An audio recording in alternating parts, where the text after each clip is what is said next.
Today we are ranking the 10 best NBA sidekicks of all time. Enjoy. First up at number 10, we have John Stockton. Throughout NBA history, no two players were joined at the hip quite like John Stockton and Karl Malone. The pair were inseparable and nearly indomitable on the court. As a duo, they truly began wrecking the league together from 1987 to 1988 season until 2002 to 2003 league year. The stats that they were able to rack up as a pairing seem nearly impossible. For instance, let's take a look at Stockton. For 9 consecutive seasons, he led the NBA in assists and never averaged less than 11.2 during that stretch. He wasn't an aggressive scorer, but that doesn't mean Stockton didn't get busy on that side of the court either. Stockton averaged no less than 14.7 points during that 9-year run and recorded 3 straight seasons of at least 17 points per game. While Stockton was the brains of the operation, Malone was the muscle. From 1988 to 1998, Malone averaged at least 25.2 points per game. He was also a beast on the glass, racking up over 11 per game during a 5-year span. Stockton and Malone made numerous All-Star trips, All-NBA appearances, and pushed the Utah Jazz to a promised land in 1997 and 1998. However, no matter how great they were, they'll always be linked to their NBA Finals battles against the Chicago Bulls and those back-to-back years where they came up just short. At number 9, we have Kevin McHale. The Boston Celtics of the 1980s were defined by the trio of Larry Bird, Kevin McHale, and Robert Parrish. Bird, of course, was the unquestioned leader and best player on the team. McHale and Parrish battled out for the second spot, and while we love that Parrish brought to the table on a nightly basis, McHale was a better player and Bird's most reliable second option. From the moment McHale stepped into the league in 1980, he was a dominant low-post baller who punished teams on the block.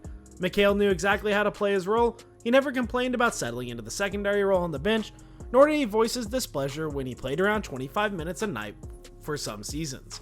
He simply went out there, did his job, and the results showed. With Bird, McHale, and of course Parrish, the Celtics were on the receiving end of 3 NBA titles. During his 13 years with the franchise, McHale was named to 7 All-Star games and took home 2 Sixth Man of the Year awards. For as much as we love Parrish, he just wasn't as good as McHale on most nights. At number 8, we have Julius Erving. Before there was Michael Jordan, there was Julius Erving. There's nothing quite like Erving when he played in the ABA. He soared through the air, waited about 15 minutes, made a few calls, checked his email, and after he was done doing all that, he'd remember that he was in the middle of a basketball game and he would flush it down. During his time there, Erving led the league in scoring on 3 separate occasions and won 2 titles. Yet by the time he arrived in the NBA in 1976, he wasn't as prolific and struggled to get the Philadelphia 76ers over the championship hump. Erving appeared to be destined to join his fellow great players who failed to win it in all of the NBA. However, for the first time in possibly his entire ball-playing career, Erving went from the center of attention to second fiddle.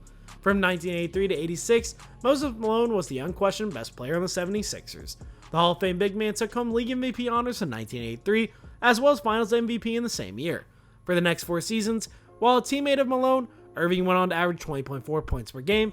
His numbers would ultimately drop in the playoffs, falling to 17.8 during those 4 years. Simply put, Erving wasn't that guy anymore. At number 7, we have Joe Dumars. He was never complained about getting little to no spotlight. Considering how good Joe Dumars was, he very well could have. Despite making 4 All-Star games, numerous All-NBA and All-Defensive squads, as well as taking home Finals MVP in 1989, the Detroit Pistons were always going to belong to Isaiah Thomas. It isn't just because Thomas got there 4 years prior, but it's also because he was simply the better player and one of the best point guards in the league. Thomas was the engine that kept the ship going. He doubled Dumars in All-Star selections 8-4 and finished his career with 9.3 assists per game, good for 5th all-time. Dumars isn't ranked particularly high on any of the all-time lists in many categories. That said, he was a great defender and made the life of Thomas much easier with his ability to hit shot after shot. At number 6, we have Tony Parker. Tim Duncan has been fortunate enough to play with several great players. From David Robinson and Manu Ginobili to Kawhi Leonard towards the end of his career, all those ball players are great, but another name stands out as the best sidekick Duncan has ever had, Tony Parker. From 2002 to 2016, Duncan and Parker were practically unstoppable. But to be fair, Parker wasn't a sidekick during their entire run together. The Frenchman's time as Duncan's second in command officially ended during the 2008-2009 season, but let's not focus on that. We're here to talk about Parker's life as a second banana. For 6 years, Parker was a reliable point guard for the Spurs. He'll never be mistaken as a sharpshooter, but he practically lived in the paint and constantly churned out productive season after productive season. Parker never averaged less than 14.7 points during those 6 seasons, and from 2006 to 2008, Parker averaged 18.9, 18.6, and 18.8 points per game. In addition to 2 All-Star games, Parker was also named Finals MVP in 2007, making him the perfect player next to Duncan. At number 5, we have James Worthy. We all know that Magic Johnson was the LA Lakers' best player for just over a decade. For most of his time there, Kareem Abdul-Jabbar played second fiddle. But while the NBA scoring leader played a huge secondary role, by the time he got to his late 30s and early 40s, he was usurped in the pecking order by James Worthy. After spending the first few years of his career finding his footing in the league, Worthy not only became a star, but he also became Lakers' second best player. From 1987 to 91, Worthy poured in 20.4 points per game to go along with 5.4 boards. The former number 1 overall pick made consecutive All-Star games during that stretch as well. If there are any doubts that Worthy was the Lakers' second best player during that run, Worthy immediately proved himself during the 1988 NBA Finals. With the Lakers and Pistons tied at 3 games apiece, Worthy took over in Game 7. Even with Abdul-Jabbar, Magic, Isaiah Thomas, and Joe Dumars on the court, Worthy was head and shoulders above them all. He casually dropped a game-high 36 points, grabbed 16 boards, dished out 10 assists to take home Finals MVP. At number 4, we have Stephen Curry. Whether it's in OKC, the Bay Area, or currently in Brooklyn, New York, if Kevin Durant is on the team, he's going to be the best player. Even with Steph Curry winning 2 league MVP awards, one unanimously, a scoring title, an NBA title, as well as receiving several All-NBA and All-Star Game selections, he simply had no choice but to cede the reins of the Warriors to Durant once he came along at the beginning of the 2016-17 season. Curry wasn't your traditional secondary star, as previously stated. He had a truckload of awards well before Durant arrived. Even with the Slim Reaper on the squad, Curry actually averaged more points, 26.3 to 25.8, but make no mistake about it, Curry was certainly the secondary option. Outside of shooting, Durant was the better play overall. With his arrival, the Warriors won back-to-back titles, and Durant was named Finals MVP in both years. Despite the overwhelming level of success that the Warriors would ultimately have due to Durant, Curry will always be Golden State's favorite homegrown son. At number 3, we have Kareem Abdul-Jabbar. Magic Johnson knew it. Even though he had too much respect for Kareem Abdul-Jabbar to say it, everyone on the LA Lakers knew it, even the front office. Heck, even Kareem knew it himself.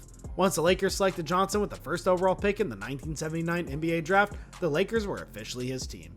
Johnson may have been a rookie, but he was selected to the All-Star team in his first year. More importantly, after Abdul-Jabbar went down in the NBA Finals against the 76ers, Johnson jumped in at center and dropped a cool 42 points, grabbed 15 boards, and dished out 7 assists. The all-time leader in total points had plenty of great seasons with the Lakers. From 1980 to 1986, Abdul-Jabbar averaged 23.7 points per game and 8.3 rebounds a night.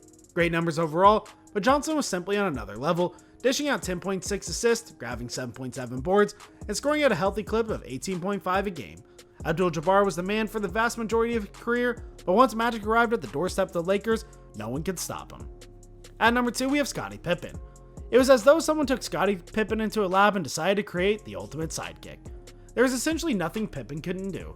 He was long and tall, standing at 6'7" with a 7'3" wingspan. He is a capable 3-point shooter, butter from mid-range, and at least once a game, he was putting a defender on a poster. The only problem with Pippen was that he was the perfect sidekick, but never good enough to be the team's leading man. With MJ far and away the better of the two, Pippen sat back and watched arguably the game's greatest player receive the most praise and adulation. Don't let Pippen's critics fool you though, he's very much a terrific player. Pippen was a multiple-time All-Star and was considered as the best on-ball defender in the 90s. Without Pippen, Jordan won only one playoff game and didn't come close to contending for a championship. With him, the Chicago Bulls took home 6 NBA titles.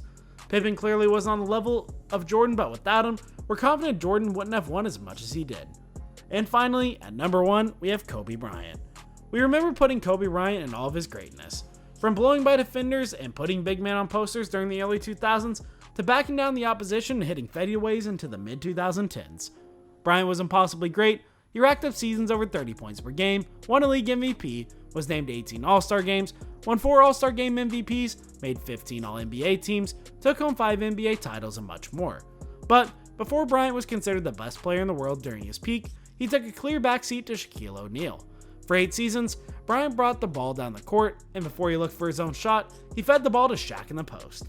It was obligatory at this point, as Shaq was the most unstoppable player on the planet. Simply put, not giving the ball early and often would have been considered a travesty. Still, while Bryant was the team's second star, he wasn't your typical second option. Bryant averaged over 22 points per game in 5 of the shared seasons, over 25 a game 3 times, and once dropped 30 a night during the 2002-03 season. Bryant was ready to carry a team long before he received his chance in year 9, but like anyone else who played with Shaq when he was in his prime, Bryant had no choice but to take the co-main spot. Simply put, no second star has ever been better than Kobe Bryant. Well guys, thank you so much for making it to the end of the video. Be sure to smash that like button, subscribe to Tip Top Sports, and ring that notification bell so you never miss a video. Thanks for watching.